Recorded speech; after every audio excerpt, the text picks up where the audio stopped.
Assalamualaikum warahmatullahi wabarakatuh. Perkenalkan, saya Nurul Amalia Ramadhani dari Perguruan Tinggi Universitas Jambi.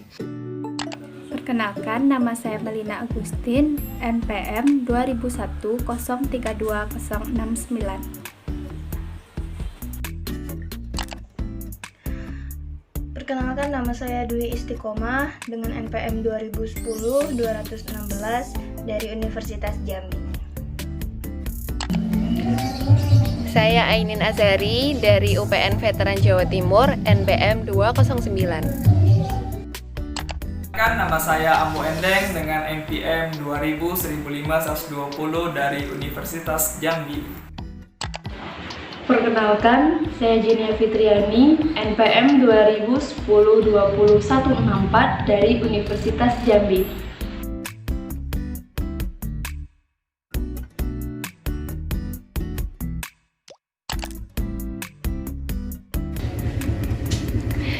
Assalamualaikum warahmatullahi wabarakatuh. Kami dari kelompok 8 akan membahas tentang Critical Journal Review yang berjudul Profiling Celebrity Fraud, Analisis Profil Koruptor di Indonesia. Jurnal ini diterbitkan di Jurnal Akuntansi dan Pajak dengan diteliti oleh Septarina Brita, Siti Maria Wardayat, Endah Liati, dan Ananda Firly. Akan menjelaskan tentang bagian pendahuluan dalam critical review ini. Pemberantasan korupsi di Indonesia dapat dilakukan salah satu tindakannya melalui profiling pelaku koruptor. Profiling sendiri adalah penyelidikan dan pengamatan tentang profil pelaku koruptor agar suatu tindakan koruptor dapat diidentifikasi seperti gender, usia, profesi, budaya, dan ciri karakteristik lainnya. Akuntansi forensik erat kaitannya dengan kecurangan dan audit investigatif. Mereka ini sangat berhubungan sekali dengan hukum. Jadi, akuntansi forensik adalah profesi yang berkaitan dengan masalah-masalah di bidang akuntansi, auditing, dan hukum. Dalam ACFE mengklarifikasi fraud dalam 3 jenis atau fraud triangle. Menurut Report to the Nation tahun 2018, fraud merupakan salah satu bentuk kejahatan finansial yang mudah sekali terjadi, baik di perusahaan kecil maupun perusahaan besar sekelas internasional. Salah satu bentuk fraud yang sering kali terjadi menurut ACFE adalah kasus korupsi yang memiliki resiko yang signifikan bagi organisasi di banyak industri dan wilayah. Di wilayah Asia Pasifik sendiri, termasuk Indonesia, telah terjadi kasus korupsi dengan persentase sebesar 51%. Indeks Persepsi Korupsi 2017 yang dikeluarkan oleh Transparency International menunjukkan bahwa Indonesia berada pada peringkat 96 dengan skor 37 dalam hal transparansi negara. Dalam artikel yang kami review, penulis ingin mengetahui bagaimana profil para koruptor dengan melakukan analisis profiling terhadap para koruptor di Indonesia. Baiklah, pada kesempatan kali ini saya akan menjelaskan metode penelitian yang digunakan dalam jurnal yang kami review. Penelitian yang digunakan dalam penelitian ini adalah penelitian kualitatif dengan metode studi deskriptif. Penelitian kualitatif merupakan penelitian yang dalam analisis datanya tidak menggunakan data statistik, tetapi lebih banyak secara naratif. Peneliti dengan pendekatan kualitatif dapat digunakan apabila ingin melihat dan mengungkapkan suatu keadaan maupun suatu objek dalam konteksnya, menemukan makna atau pemahaman yang mendalam tentang suatu masalah yang dihadapi. Yang tampak dalam bentuk data kualitatif baik berupa gambar, kata, maupun kejadian serta dalam natural setting. Metode studi deskriptif merupakan penelitian yang terhadap fenomena atau populasi tertentu yang diperoleh peneliti dari subjek berupa individu, organisasional, industri, atau perspektif lain yang dimaksudkan untuk menjelaskan karakteristik fenomena atau masalah yang terjadi yang ada. Peneliti memilih metode studi deskriptif ini karena dengan metode studi deskriptif ini mengenai pelaku koruptor di Indonesia dapat menghasilkan pemahaman yang lebih mendalam secara ilmiah mengenai fenomena yang terjadi di dalam masyarakat. Sekian dari saya, terima kasih. Baiklah, saya akan melanjutkan materi. Yang pertama, objek penelitian. Objek dalam penelitian ini adalah para pelaku koruptor yang datanya ada dalam halaman situs resmi KPK. Yang selanjutnya adalah mengenai sumber data. Menurut Bungin tahun 2013, sumber data digolongkan menjadi dua, yaitu data primer dan data sekunder. Yang pertama, data primer. Data primer merupakan data pertama kali yang didapatkan pertama kali di lapangan, sedangkan data sekunder adalah data yang kedua. Yang selanjutnya, dalam penelitian ini, data yang digunakan adalah data sekunder, di mana datanya mengenai biodata para koruptor yang telah ditentukan tindak pidana hukumannya. Yang selanjutnya adalah teknik pengumpulan data. Teknik pengumpulan data yang digunakan dalam penelitian ini adalah teknik dokumenter, yang tujuannya adalah untuk mengumpulkan semua bukti tertulis mengenai biodata para koruptor ini. Biodata para koruptor ini telah ditentukan bukan lagi sebagai tersangka, namun ia telah ditentukan tindakan hukuman pidananya. Yang selanjutnya adalah teknik analisis data. Pada penelitian ini, teknik analisis data yang digunakan adalah teknik penelitian deskriptif kualitatif, analisis kualitatif, yang berupa analisis konten. Analisis konten merupakan teknik pengumpulan data yang berupa deskripsi mengenai secara mendalam untuk mengumpulkan isi atau informasi dalam sebuah konten atau media. Yang selanjutnya adalah keabsahan data. Ketika data sudah dikumpulkan, maka langkah selanjutnya adalah melakukan analisis data. Data yang salah dapat mengakibatkan penarikan kesimpulan yang salah juga, dan begitu pun sebaliknya. Dalam penelitian ini menggunakan teknik keabsahan data, yaitu triangulasi data. Menurut Moleong tahun 2018, triangulasi data ini merupakan suatu teknik untuk menguji keabsahan data dengan memanfaatkan data di luar data tersebut yang digunakan untuk bahan pertimbangan atau sebagai bahan perbandingan. Selanjutnya mengenai hasil dan pembahasan dalam penelitian ini. Dalam penelitian ini, peneliti mengambil objek penelitiannya dari data para koruptor yang didapatkan dari halaman situs resmi KPK. Dan dalam penelitian ini, peneliti telah mampu mengumpulkan sebanyak 357 orang dari tahun 2015 sampai 2016, di mana data ini bersumber dari latar belakang yang berbeda seperti jenis kelamin, tingkat pendidikan, pekerjaan, dan lain sebagainya. Yang selanjutnya adalah mengenai profiling kegiatan koruptor di Indonesia, di mana dapat diketahui dengan berbagai cara. Contohnya saja berdasarkan jenis kelamin, berdasarkan tingkat pendidikan, pekerjaannya, dan lain sebagainya. Baiklah, yang pertama saya akan membahas mengenai berdasarkan jenis kelamin. Sebagaimana yang kita lihat pada diagram di samping, kita dapat mengetahui bahwa persentase untuk laki-laki lebih besar daripada perempuan, di mana laki-laki presentasenya 89% dan perempuan presentasenya sebanyak 11%. Sehingga kita dapat menyimpulkan bahwa laki-laki lebih dominan melakukan korupsi daripada perempuan. Jika kita lihat dari tingkat kerugiannya, laki-laki juga merupakan presentasi terbesar dari pelaku koruptor ini, dan biasanya laki-laki yang melakukan korupsi ini ia memegang jabatan yang tinggi juga. Hal ini juga didukung oleh pendapat Sofianti. Ia berpendapat bahwa koruptor yang banyak itu juga dilakukan oleh laki-laki dan ia berani untuk mengambil sebuah risiko. Selain itu, juga didukung oleh Santoso dan Yanti. Ia menyatakan bahwa yang paling banyak melakukan korupsi adalah laki-laki dibandingkan dengan perempuan. Alasannya karena laki-laki ini lebih berpikir logis dibandingkan perempuan yang mereka ketika mengambil suatu keputusan melibatkan perasaannya.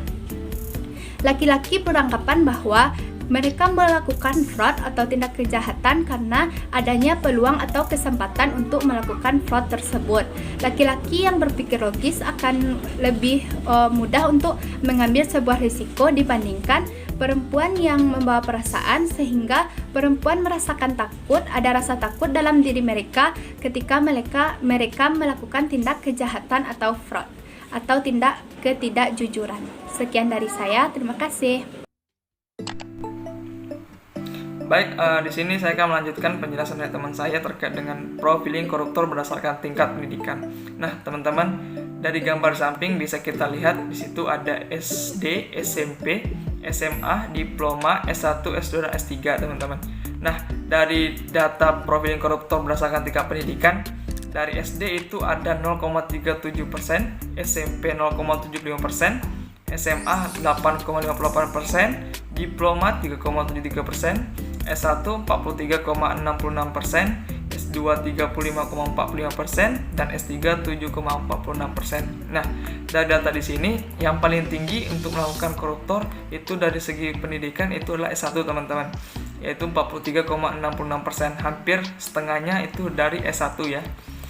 Terus terkait dengan kerugian, teman-teman, tingkat kerugian untuk SD itu nggak ada ya, nihil. Untuk SMP itu 70 miliar, SMA 26 miliar, diploma 13 miliar, S1 180 miliar, S2 160 miliar, S3 140 miliar. Nah, lagi-lagi di tingkat kerugian yang paling tinggi adalah S1 ya, teman-teman, 180 miliar.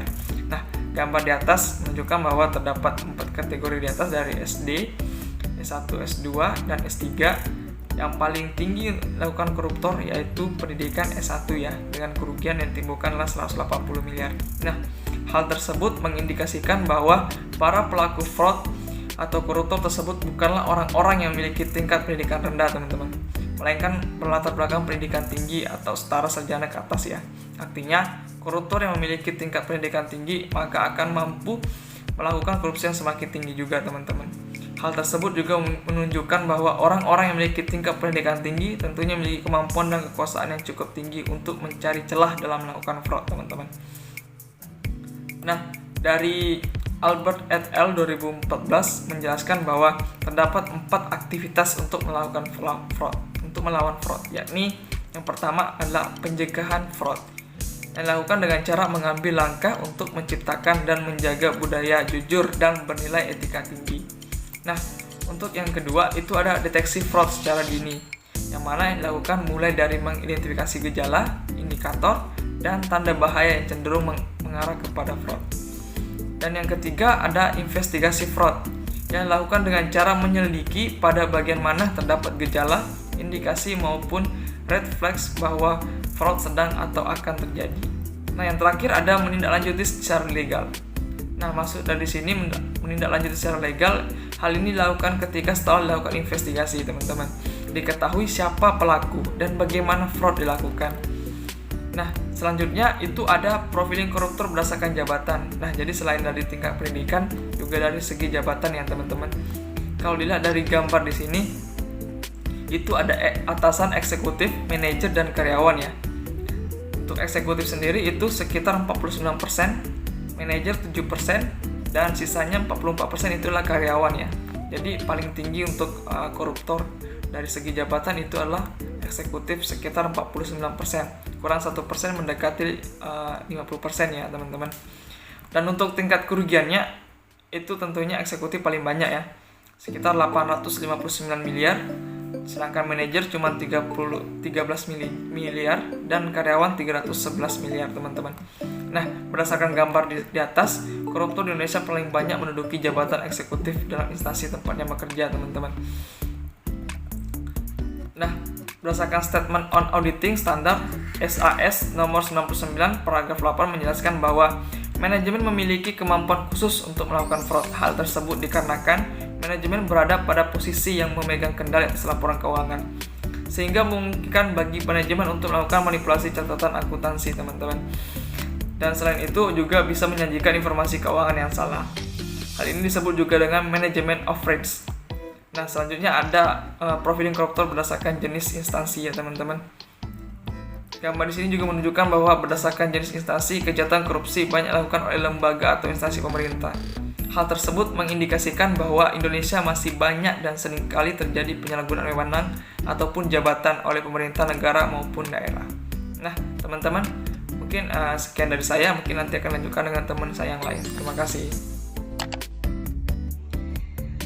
Oke, selanjutnya saya akan melanjutkan pembahasan dari teman saya sebelumnya. Nah, di sini menurut hasil penelitian dari jurnal yang kami review, ini juga dikatakan bahwa di Indonesia, instansi yang seringkali menjadi korban atau victim organizations atas kasus korupsi di Indonesia ini adalah instansi pemerintahan.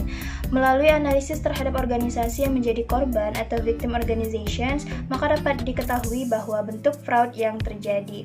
Victim organizations dalam kasus korupsi di Indonesia telah dijelaskan dalam laporan Survei Fraud Indonesia pada tahun 2016 yang dapat kita lihat pada slide PPT berikut.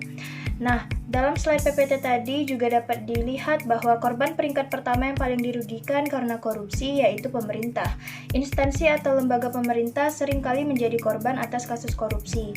Hasil tersebut menandakan bahwa pelaku kasus korupsi di Indonesia ini cenderung memanfaatkan adanya proyek-proyek yang dijalankan oleh pemerintah, sehingga para pelaku secara langsung menunjukkan bahwa korupsi yang mereka lakukan merugikan pemerintah dan menyebabkan terganggunya proses pelayanan publik.